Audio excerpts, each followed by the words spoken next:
Good evening, everybody, and welcome to the 24-25 Wisconsin FLL season. This is obviously our first coaches Zoom meeting. A little housekeeping note. One, this is being recorded, and because it's being recorded, we can also post it on our YouTube channel, which, Jay, our YouTube channel? We'll search for Wisconsin FLL. I'll get it for you. I'll get it for you. I haven't posted there in a while, but I'll get it for you. Oh, okay. All right. Well, if you search for I think it's Wisconsin Wisconsin FLL, FLL, but I'll have it in a second. very good.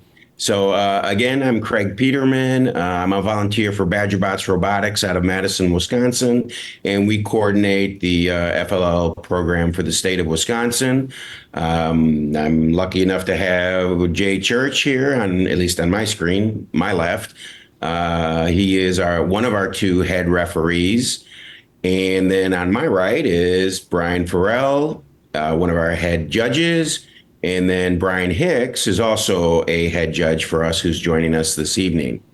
So basically, the way we define our roles is anything structural or schedule related kind of falls into my lap. Anything game, robotic, referee related goes to Jay. And we also have Eric Orlowski, who is the other head referee for the state of Wisconsin. So either of those two gentlemen will be able to answer those types of questions. And then Brian and Brian are our head judge advisors, and so they'll address all the judging related questions and issues. So those of you that are new to the program, welcome. We use our Monday night Zoom calls where coaches can basically come get their questions answered or talk to other coaches if need be. But we make ourselves available every Monday between now and basically the entire season to get those questions answered, whatever they may be. So again, as we always try to emphasize, don't be shy. There's a lot of different ways you can ask questions, and not just of us. One of the tools that we have that we're encouraging all coaches to take advantage of is our Slack channel. Wisconsin WIFLL Coaches is the workspace, and that's where you can get feedback from other coaches. So we want to make sure there's as much information out there from as many different sources. Obviously, if you need a rule-based question answered, either this venue or directly to one of the head judges, head referees would be the best avenue. So we're doing a couple things different this year. Those of you that are new won't know the difference, but those of you that are experienced, you'll see a few different things. First of all, as you register at firstinspires.org, you will now get a welcome letter from my email, what is it? WIFLLteams at badgerbots.org. And basically walking through at a very high level where and how this season is going to progress. Now, I've been on vacation for the last week. I'm currently in Puerto Rico and headed back tomorrow, depending on the storm, of course, but hoping to get back tomorrow. Nonetheless, I will get up to date on sending out that welcome letter to the new coaches that have registered their teams in the last week or so.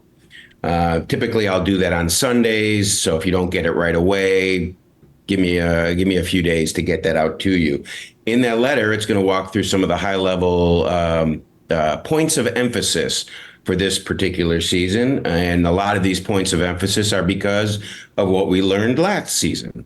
We always take feedback from coaches and try to implement the measures that we can effectively to make the next season even better.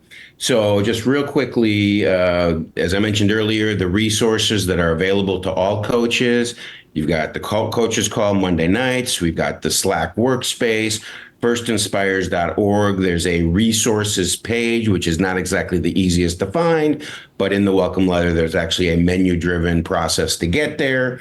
That has all the same information that we use at the regionals, sectionals, and the championship. So use all the resources that are at your disposal, please. And that also means staying current.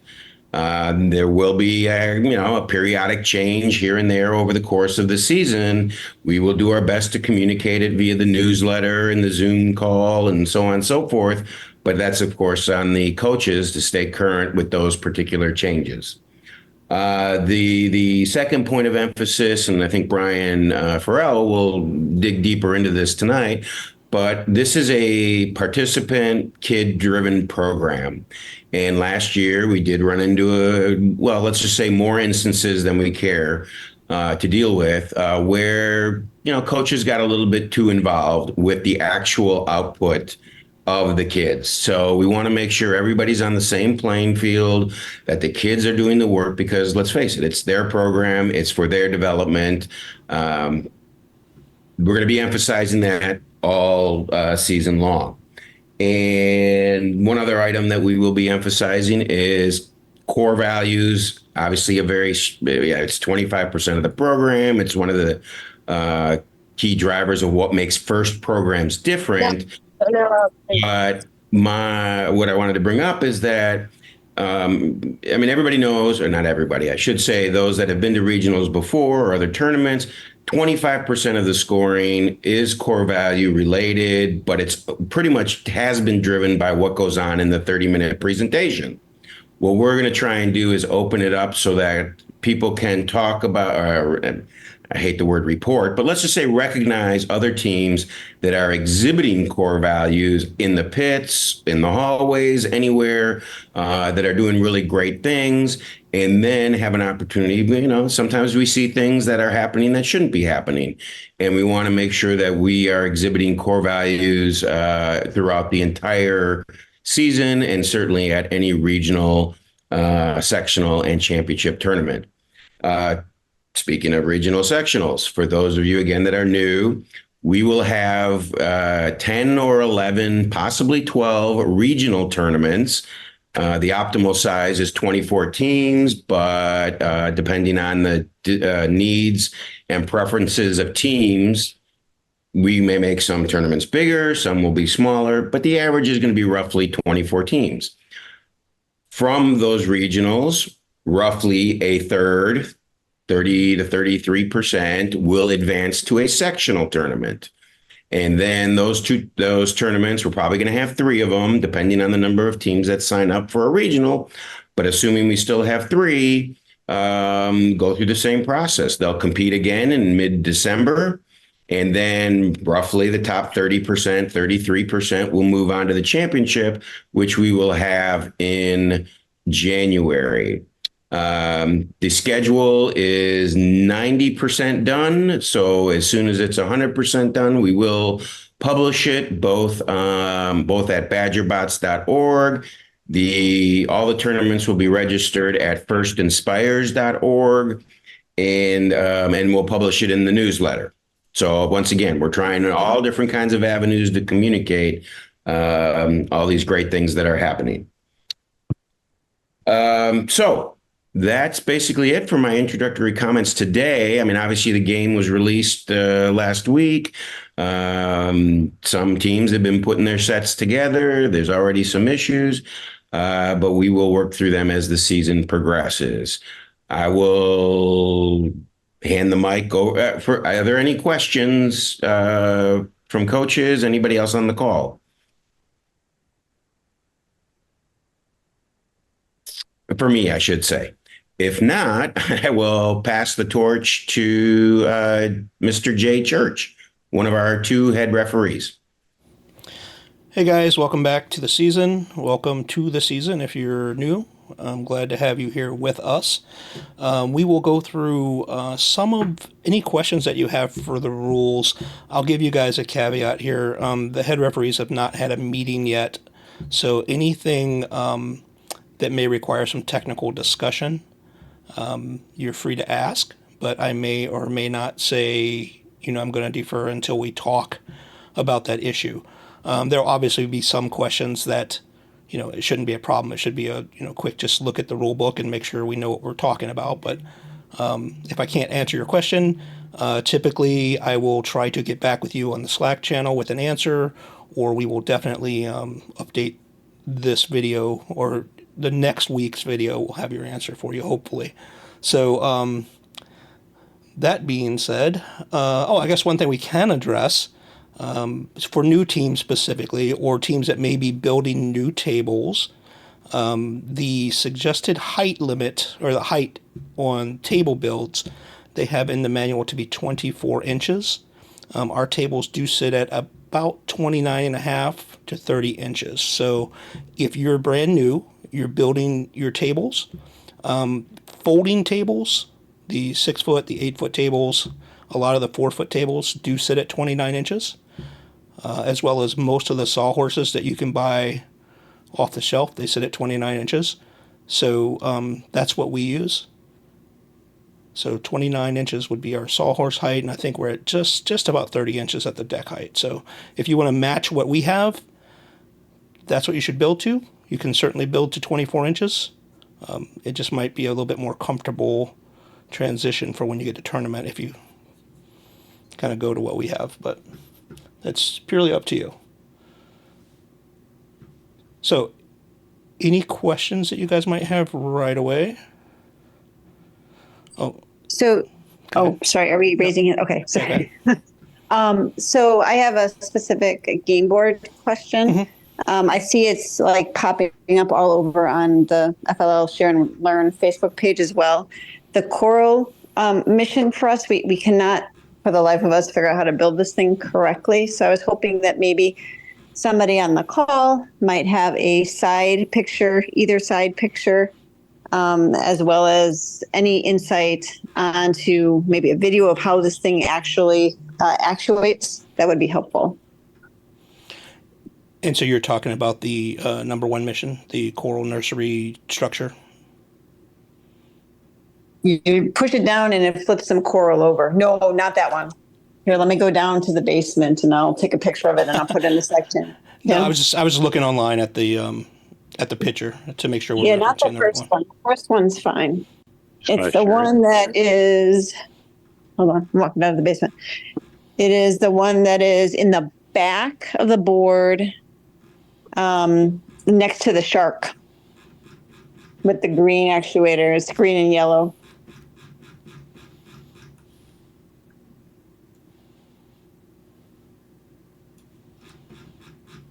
See if I can send a picture.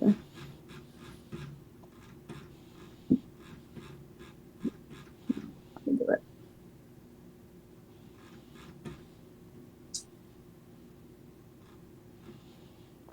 Oh, okay. So I think you're talking about M3, the coral reef, green and yellow. Yep. Yep, that guy. I do not have mine built, so I can't give you any help there. Well, hi, this is Kim. Liam has it right here. He brought it out for me. We did get ours to build, and it seems to be working. He says you have to lift up the gray thing on the side. I don't know if that'll help, but I could post a picture in Slack. Are you talking about the gray L piece? What did you say it was? Lift up? You just lift up the gray thing on the side. Yeah, he lifted up on the side, and then it flipped the coral so that it was facing down.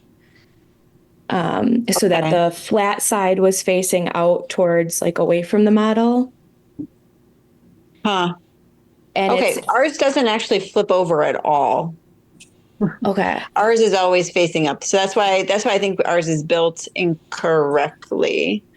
Our coral flips down so that the red back of the pegs are facing up towards us and the coral flowers are facing to the table. Got it. Okay. So we definitely have something built incorrectly here. So we'll have to figure that out. Sorry, I had to run to the basement also to get the rule book. What mission are we talking about? The green and yellow one at the back of the mat. The number M3 model. Number 3, okay. Okay, I have only put the mat down, not even had a chance to open a bag. So Kim, real quick, did he build that according to the instructions, or did he have to change anything, or? I'm not sure. I can't remember which kid built it, but he says that if you lift up the gray thing from the little peg on the end, that when you pull that towards you, then you flip the coral down so it's facing the table, and then that seems to work. Like this, Kim? Wait, let me I'm see. sorry. I'm trying to show a video. I know, and I'm comparing our model to yours. Yeah, that's how we have it. And then I when you see. press the Okay. yellow, And that it flips it flips up. over like I don't this. know. That seemed to be what it wanted to do, but Okay. All right. So then we were just not starting it in the flipped state then. Okay. I got it. Thank you.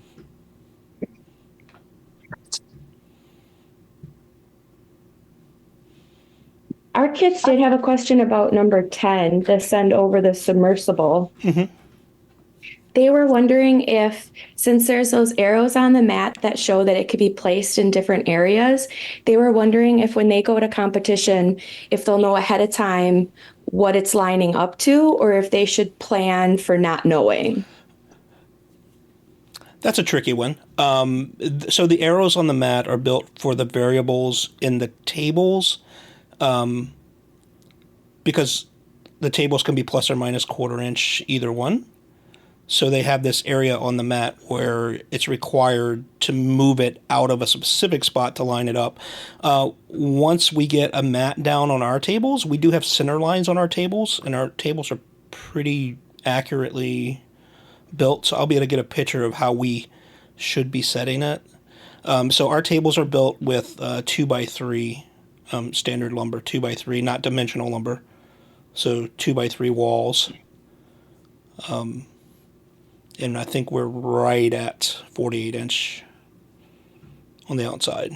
So all I can tell you is once we get two tables together, I'll take a picture, and we should be pretty accurate there. Hopefully they'll all be consistent. Okay. I guess we'll step back a half a second. So the rules say they should account for minor differences in table builds and stuff like that. So I guess yes, the answer is yes, they should expect some variation, but we try to be pretty consistent. Okay, awesome. Thank you. Sure.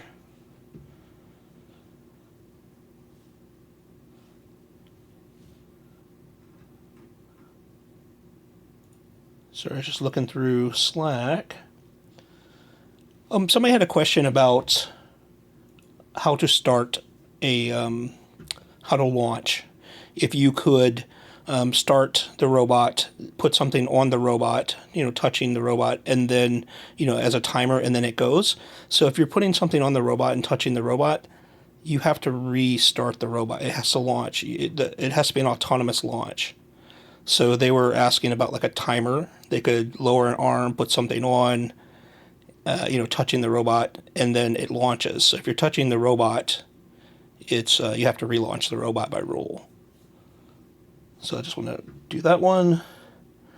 Also, teams from previous years, you guys will probably like this if you haven't seen the updates. The wall on return back to home is now, you're allowed to be over that when you touch the robot. So if you don't know what I'm talking about, go to update number 2 on the challenge updates from day 1 of firstinspired.org, and you'll see that. New teams, you won't know what I'm talking about, so that's fine. You don't have to worry about it. Older teams will probably be rejoicing when they see it. We had a team ask if they could put some of the krill on top of the whale's mouth, if that would be considered in. I'm pretty confident in saying that is not considered in, that is on.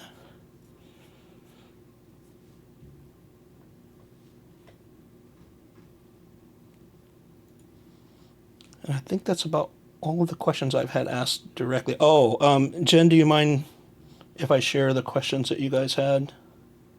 Yeah, that works. And then there was another one from the share and learn. That was that question that came back. And I think the question from there was, especially evidently, I haven't tried this yet. When you try to put the krill in or hit the shark, sometimes the shark can flip over onto the mat and then pull up the mat. I think one of the questions was, will Wisconsin be taping their mats on any side this year? No, probably not. The shark tipping over is not a mission model failure. It's a challenge. So teams should come up with a way that it will not tip over. This is how it was explained to us from some of the world referees as well. So we don't generally tape our mats because the mats are pretty thin, and by the time we move them over and over again, they get ripped. So for new teams that may not know what Jen's talking about, there's an option in the rules that say you can tape the east and west sides of the mat down. You're free to do that, but we generally do not do that. I don't think we would unless there's something that's, I mean, we've had models before that kind of do the same thing that tip over like that, but I guess we'll have to see how the season goes, with lots of practicing and hands on the mat, and see how it really works. I mean, if it's tearing up the mats, I guess we'll look at something else, but I think in general we're going to try to stay away from taping down the mat.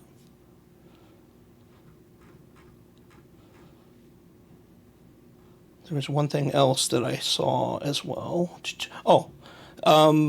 So positioning specific elements on the mat. And so when we reset tables, there's generally a box that we will put all our mission models and stuff like that in. So a question was asked, what if we want or need a specific location, right? So let's say you have a box and you want it to be set to the left or the right of that box. There's some wiggle room there. So again, the rules say that you should be prepared for any for minor variations in variables, as long as it's set up properly in the zone that would be a proper setup. That is a legitimate setup.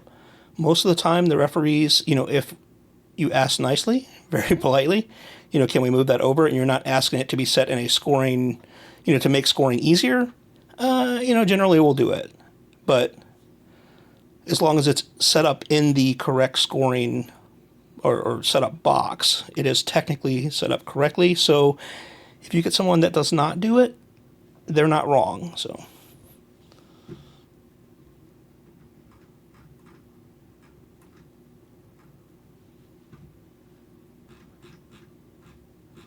I'm just trying to go through all the stuff that I saw and see if there's anything I need to share with you guys right away too.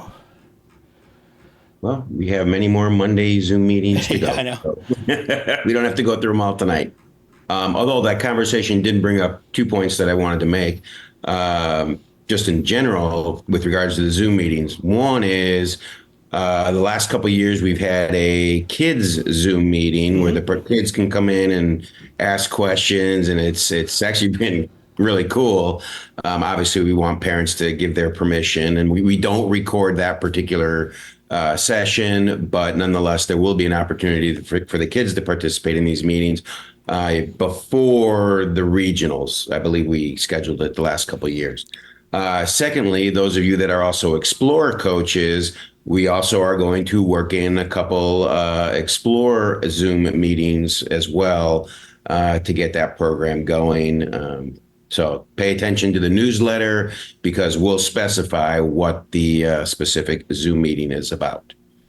All right, so let's pass the torch on then to Brian Farrell to talk about our judging process. Okay. A little bit before we do that, Jay, I thought it might be good. I'll share my screen. And basically, I'm sharing the first website. And can you see it? Yep. They're the right one up, right? Yep. Okay, good. Because it's for some reason not showing me what's on the screen. But okay. So here's the website. So Jay, from a robot game perspective, what are some key things that people should be looking at on this website? Sorry, I'm having to. It's zoomed way out. Let's see if I can.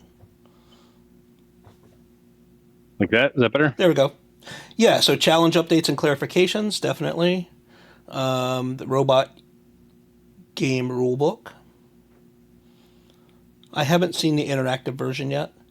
There is also a video for the setup guide.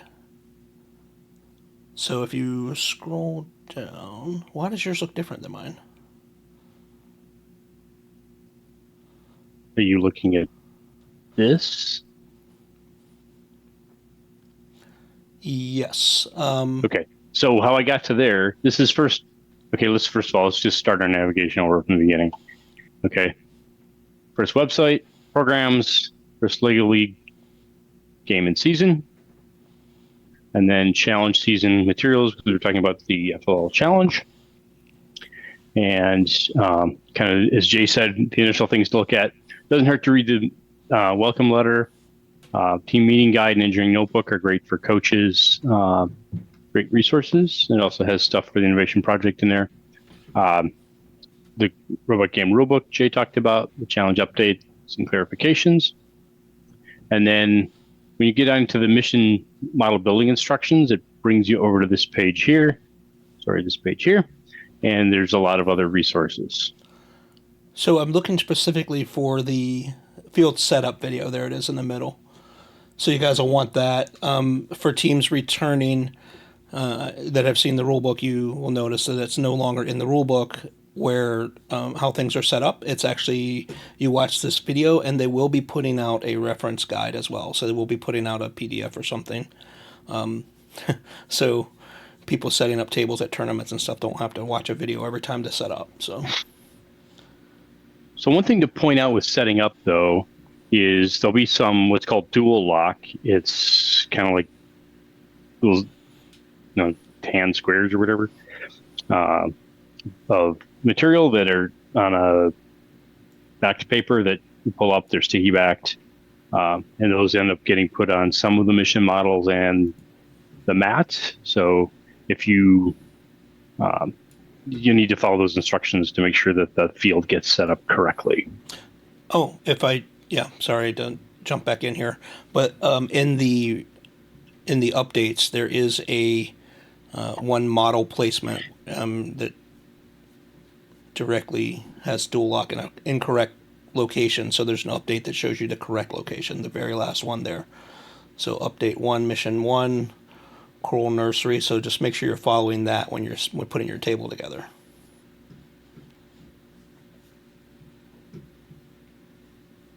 So they're showing you both the model and the table, right? Yep. Okay. Good call, Brian. I remember we had some teams confused as to why the models were falling down when they didn't necessarily have to be. Okay. Anything else in here from a robot game perspective? I don't think there's anything else obviously the season reveal, but nothing, nothing else in there robot game related, I don't think. Yep. Okay. And I believe that updates and clarifications talk about sources of authority. So that's another one to be up to date on. Yeah. So that's kind of what I was just talking about with the video. So in past seasons, videos held no authority and we couldn't use them for anything game related. Now that they have the mission model setup video, it can be used as authority. This does not mean, obviously, that we'll use video to go back and change scores or anything like that. That is not what they're intending here. We were told this specifically from the World Referee Group that was not their intention to use any video to change scoring. So that's probably going to remain our policy as well. Okay. So I just want to hit those top things. Those are things people often ask. And while we're on the same page, we'll cover the judging resources. And Brian, feel free to jump in and correct me if I'm wrong or if you have anything else to add on. Sure. From a judging perspective, the rubrics are key that you need to be aware of. Okay, the rubrics are what we use in judging for the robot and the innovation project. So when the team goes to judging, I already have those opened up. Rubrics here. If you notice, the rubrics are very different this year. It's still a 3-page document, but they took and made one sheet that's the session feedback sheet instead of being at the bottom of each core values innovation project and robot design. So it's So that written feedback you get will be on one sheet now instead of on the other one. We still have the options on the sheet for nominations for awards, for some of the optional awards. But then we start getting into the innovation project, and I'm not going to go through these in a very detailed level at this point. We're just doing a high level, broad brush tonight. But innovation, you notice there's only two more. There's innovation project and robot design. Okay, you notice there's no comments at the bottom. That's all moved to the other sheet. But also you'll notice, okay, that there is no strictly core values rubric, and that we have these square boxes and these gears. And the key thing to realize is, as Craig stated earlier, core values is still 25%. Okay. The things that have gears by them count for both the area they're in for this. So, and this is the innovation project rubric. So these on the innovation project will count for innovation project and core values if it's a gear. Okay. The square boxes are just innovation project in this case, and the gears are just our innovation project and and core values. If we go down to robot design, we'll see the same kind of thing. Again, the square box is just robot design. And if there's a gear on that one, it's robot design and core values. Okay, so it'll be factored into both of those. And if you look at what those are, and you look at what core values are, they do map. Okay, so it's not like core values isn't important, they're just having it more integrated. Okay, another thing that we want to make sure that people are aware of is, especially if you're new, okay, the interviews, if you look at the rubrics, are very much a process interview.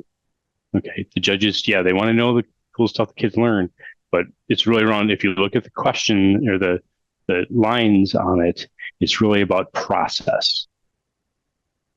Okay, it's, there's identify, design, create, iterate, and communicate. So this is all process type things. I just want to make sure that people realize that. So, yeah. Brian, I'm curious to know if you've actually taken any training on this yet, because some of these things appear to me to be brand new. Yes, they are. Okay.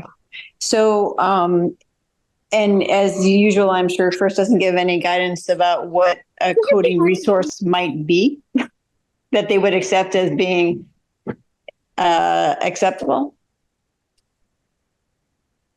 So far, there's no judge training out. There was the high-level judge advisor training, but it didn't get down into that level yet. Brian Hicks and I will be going through these rubrics and kind of thinking through what questions are going to get asked and kind of additional follow-on questions for judges to ask if they need them.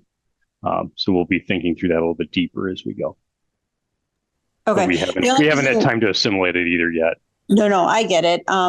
It's just that at the Oak Creek thing, I was asked to give a presentation on judging.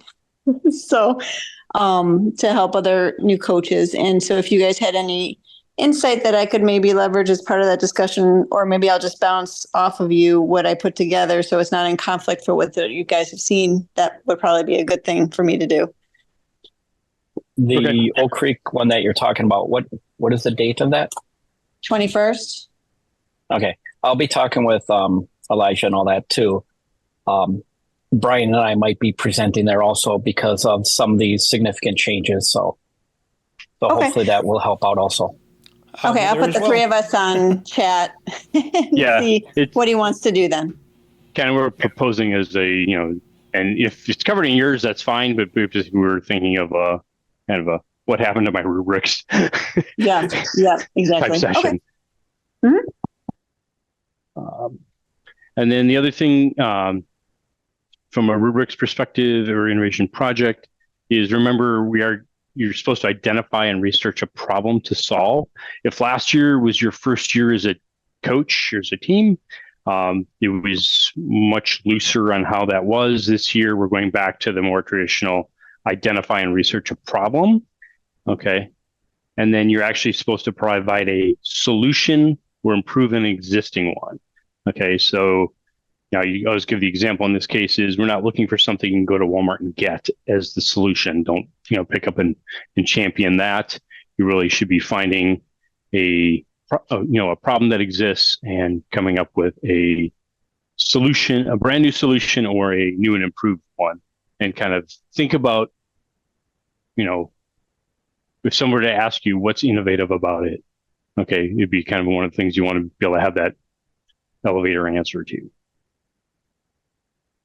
And then as Craig mentioned earlier, and this is from the team meeting guide, okay, the team does the work, coaches facilitate and remove major obstacles. Okay, a coach, you're really a mentor, so you're mentoring the students. That doesn't mean you can't teach them how to program or teach them a build concept or how to research or use a graphical, editing program or something like that. We're not saying you can't do that. Okay. But, you're not supposed to be sitting there coding for them, writing the presentation, doing the poster boards. Those things are really the things the kids should be doing. And we even see this happening at tournaments. So this is, some of the things we're trying to get in front of people early to make sure that they work on the good habits as a team. Brian, or you have anything else to add?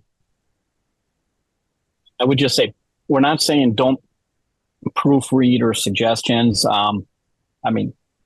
That's what you're there for, but don't do the whole presentation or program for them. Yeah, that's good clarification.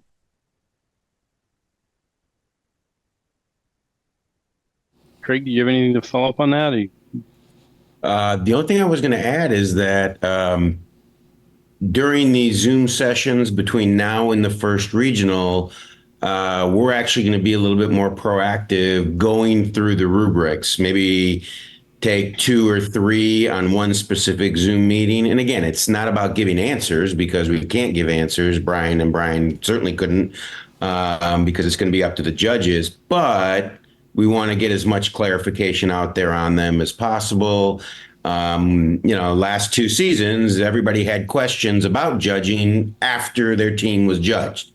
So we get it. There's always questions and potential confusion. So this year we want to be a little bit more proactive, and we're going to use these Zoom sessions to do that. So again, if you can't make it Monday night, we do post these videos, the recordings on our YouTube channel. Yep. All right. That's a good point. That was actually planned before we saw what they did to the rubrics. That is true. So the other thing. We had a postseason wrap-up discussion where we got all the feedback from the coaches, or at least those that provided some, and we listen to them and try and make changes as well to improve the program. Yep, within the constraints of what we're allowed to do. A couple other things I'm going to throw out there. I'm sorry, did I cut you off? No, go ahead. Okay. I was just going to bring up the Coach Mentor Award nominations. That we will tell you and ask you to get the team to submit this. I know it's an awkward thing for the coaches because you feel like you're saying, "Hey, kids, nominate me," but we do really want the Coach Mentor nomination awards turned in. That is, we think, a valuable recognition for coaches. So we do like to see those. We've been starting to put them on the team table so the team finds them, but even that before that, when you start getting the communications from the tournament directors as you get closer to tournaments, get that information to the kids and let them work on filling it out, because we do want to see those nominations. And then we don't have the form out yet, but there's a new peer award that Craig was kind of talking about earlier, and this is to celebrate the really the peers nomination for core values and gracious professionalism. And we'd like to think this is always going to be a positive thing, but we may find some situations where it's, gets reported less than that. Now, we would investigate those, but we also expect that everybody's gracious professionalism comes into play, and nobody will be using it as a competitive advantage to diss a team. Brian, you were going to say something? The only thing I was going to mention, I know last year we had some feedback. When the judges are asking questions to the students and that, if they don't understand the question, they have every right to say, can you rephrase that? Or I don't understand.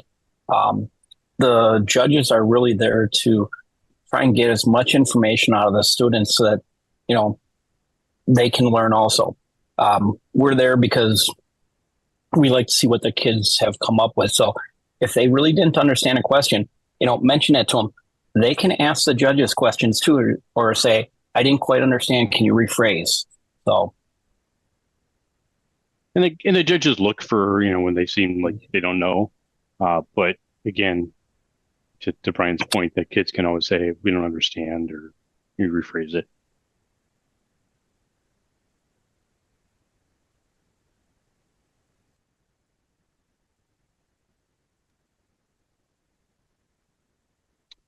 A couple other comments. Craig talked about Slack. Really, Eric and Jay from a rough perspective, and Brian and I from a judging perspective, are on Slack as well. So, there's judging questions, there's refereeing questions, Slack channels, moderate those. They're not moderated, but take a look, join them, make sure to follow and see what other people are asking, and then feel free to ask questions there. We do respond to those. Sometimes it may not be quite as quick as you want because, as Jay says, we still have our day jobs, but we do try to be responsive to those questions. Plus, honestly, the whole Slack is a great resource because one of the cool things about FIRST is first teams help first teams.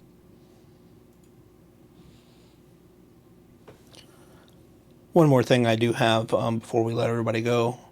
So there's something missing from the setup guide. The coral reef fragments, they don't show where they go on the mat. So thanks Jen for helping me, and Amy Hardy. We were looking for where these things actually go. So we had to go through the video and kind of watch for different angles as to where they're set up on the field. There are 3 circles on the field where the coral reef fragments go. So I will find a picture for you guys of them set up properly, but it is not in the video. I did send to FIRST and ask them to please put it in their paper guide that's supposed to be coming out. So they just neglected to put that in. So that will be posted on Slack, and also, if I can find one before we post this video, I'll put it in here as well. But we'll get you guys a picture so you can see where they go, because it's not in the literature. Yeah, there's one on the session page for FL Challenge Share and Learn that the brothers made. Let me see if I can pull that down. Gotcha. And post. Thanks.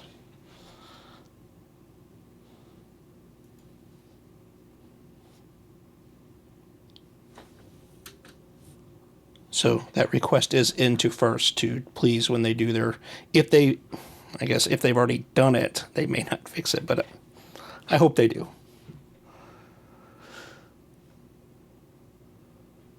I saw Jen had a scheduling question in the chat, so I thought this would apply to everybody, of course. The actual dates and schedules, deadlines, so on and so forth, are still being developed. But in general, you can expect the schedule of tournaments to be released. What month are we in? All right, so basically mid-September, I believe it is. It's also in the welcome letter. So if I get this wrong, pay attention to the welcome letter. And then what happens is every team will get a chance to register for a regional. Every team gets one regional, but you get to choose your top 3 preferences. And so then after we get all that data in, all the preferences, 2 weeks later, we'll close down that initial registration process. Keep in mind, this is a separate registration process from First Inspires. Pay attention to the newsletter because that will have the links to take you to the Wisconsin regional registration. After the teams have been assigned to their regional, which will be will probably be late September, then there would be the payment process. Last year, the fee for the regional was $170. I'm hoping we're going to keep it the same this year. Can't guarantee it, but I'm hoping to keep it that way. And then we'll do the same thing with those teams that advance, a one-time $40 payment going to the sectionals and or those that get to go to the championship. So pay attention to the newsletter and the deadlines. We didn't have to impose any kind of, penalty or anything like that last year. So my understanding is the process last year was considerably better than the one the previous year. So we'll stick with what worked, right? So same thing. It's basically like a Google form to get your three preferences in our system. And then it's a Stripe app where you just go in and select, and you can pay for, I think I capped it at 10 teams at one time that only came into play once, I believe, twice, now that I think about it. So hopefully that process will continue to be relatively simple. Unfortunately, today, that's about all the information I can give you. But for those of you that are new to the process, new to the program, that will at least give you an idea. There is going to be a little bit more administrative work, throughout September.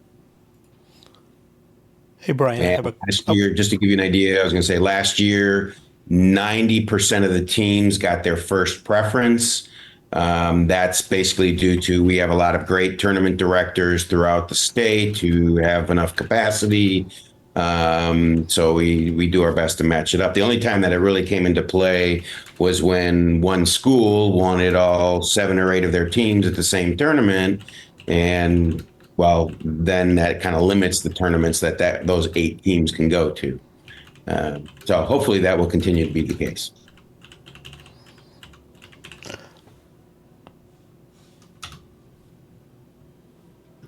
Well, Brian, if you could you do me a favor and share that picture, if you don't mind? The one from Jen? Yeah. Okay. When I share a screen, it does differently on my side. Okay.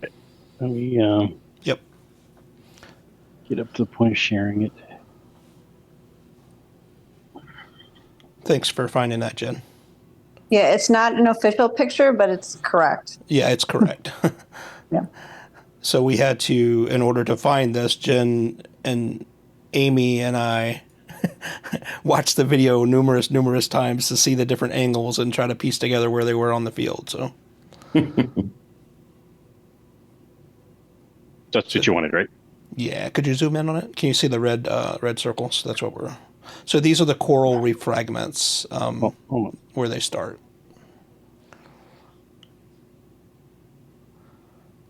There you go. That should be good enough. They're actual circles on the field, so I just wanted to put it in the video here so I didn't have to do it later. Well, that's fine. Great. Thank Not you. a problem. Simple stuff I can do. hard stuff's harder. All right, any other questions for the robot game or judging or Craig in general? So I'll let you guys know that we probably will do a walkthrough of the game next Monday. We won't take up the whole session, obviously, but maybe a 5 or 10 minute walkthrough, see each mission, talk about how they score, stuff like that. Brian, do you want to make a pitch for coaches to test out judging?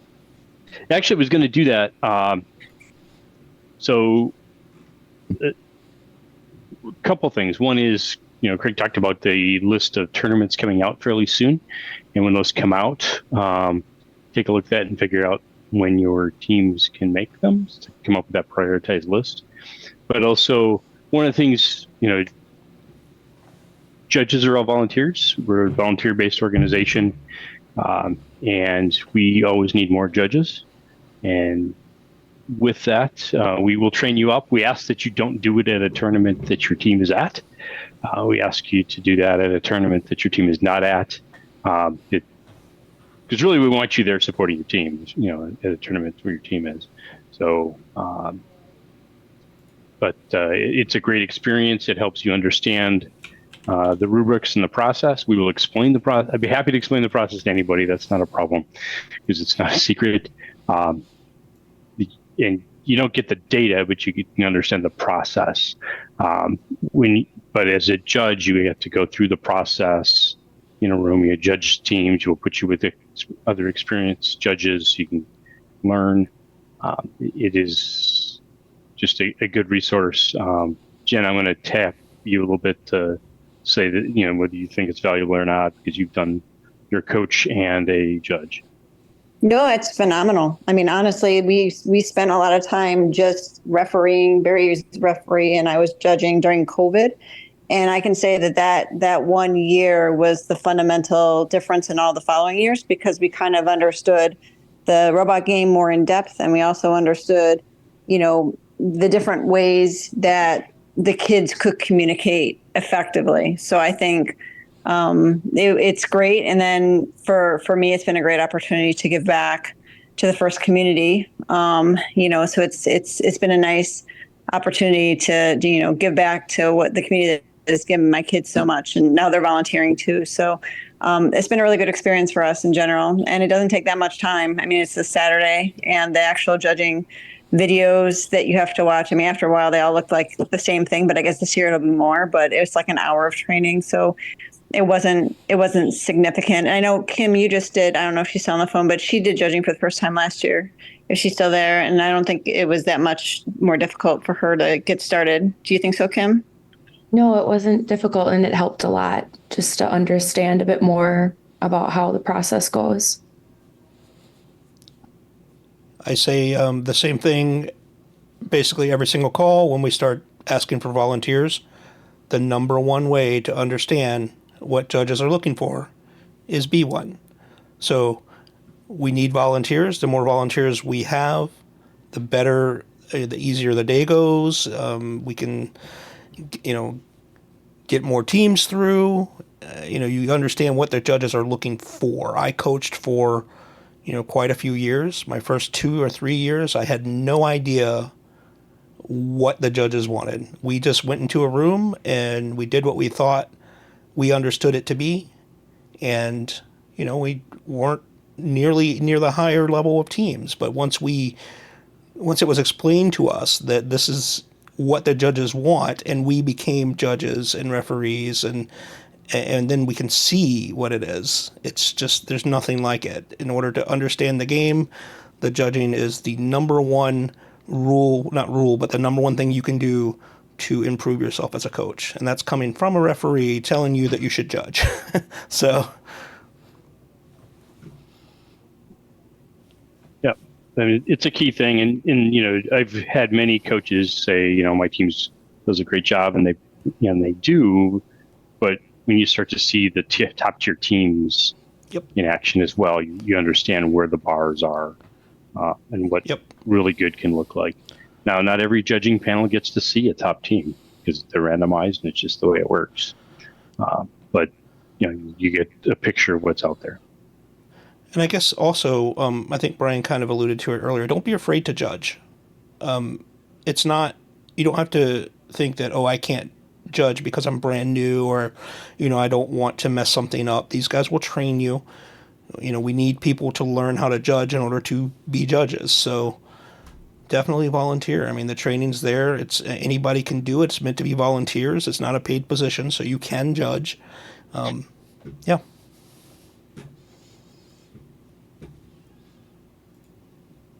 And it's a lot of fun. It is. Gives you really cool stuff. You'd be amazed if kids do. You get fed also. There's that. Food is priority for me, so. Food is good. I guess, one more quick call out for, I think last year we were looking for MCs a lot. So if you have that one kid on your team that you think would make a good MC, let us know. We'll look for a place for them. We had a need for MCs last year, and we're an alumni. It's a great thing for an alumni team member as well. So if you have that that kid that you think would make a good MC, just let us know. We'll get them in somewhere. Or parent, or sibling. Oh yeah, I guess I should have said that. Yeah, so that's not a student position specifically. It can be, coaches. You don't even have to have participated in FLL at all or any robotics. So if you or a mentor or coach or anybody you think would be good at it, yeah, and that's a good time.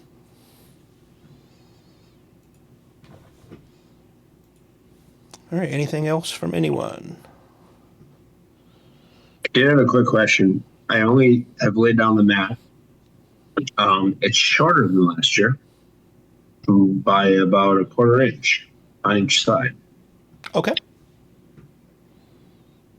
Not a big deal. I'm just wondering, is that everybody's situation? I haven't seen that. I'm a carpenter. I haven't measured mine, but I can send out our measurements once I get a ruler down there. My table is absolutely square and absolutely level, and I noticed it instantly that it is literally shorter by about 3/4 of an inch off center. Interesting. Okay. So, is there still a center line on the mat? You know what? I don't know. That's a good question. I'd have to run to the basement. No, you don't have to do that. Okay, I'm already running to the basement. It's my exercise I'll for the race day. you. I think I see the center line. So I'll give you guys a little hint. If there is a center line, we'll find out here in a second. Yeah, there's a center triangle, red. So what we have done on our tables, all of the competition tables, and I think probably all of the practice tables that go with the Wisconsin FLL trailers, we have you just take a simple a marker, something that'll show on the black, like a paint marker, and measure exact center, and then just put a dot right there. And so when you're centering your mat to the table, it makes it super fast. You just put that arrow on the dot, and you're centered. So you don't have to measure left and right sides all the time.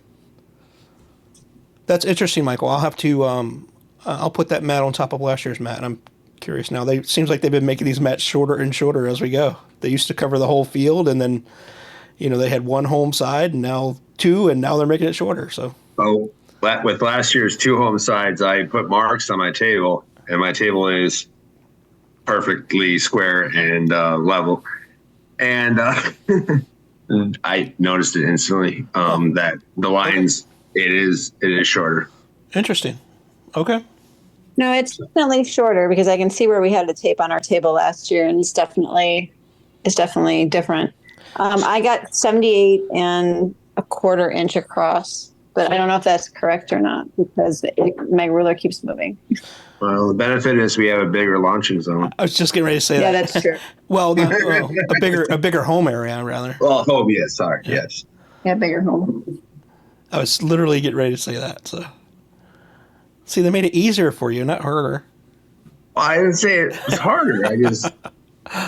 It's kind of funny though, because some of the teams paint just the home areas, so they're going to have a little strip there. Right.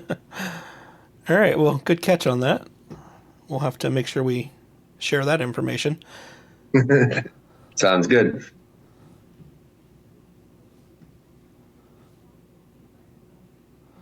All right. Any other questions from those participating on the call? Okay, I did put Craig's email in the chat as when we were doing the intros. The YouTube channel is there. I'll try to get this up there tonight or tomorrow. The Slack invite is there, and also Craig's email is there. There's a referee channel on the Slack. There's also a judge channel on the Slack. So if you would try to address your questions in those channels, it'd probably be, we'll see them a little bit more efficiently. Sometimes on the general channel, stuff can get moved down and hidden. Well, not hidden, but we just don't always scroll up to see it. So try to hit the right channels if you can, but if not, I'm sure we'll find them. And thank you, everyone. Right. If not, okay. So then we'll conclude this evening's session, and good luck with your teams.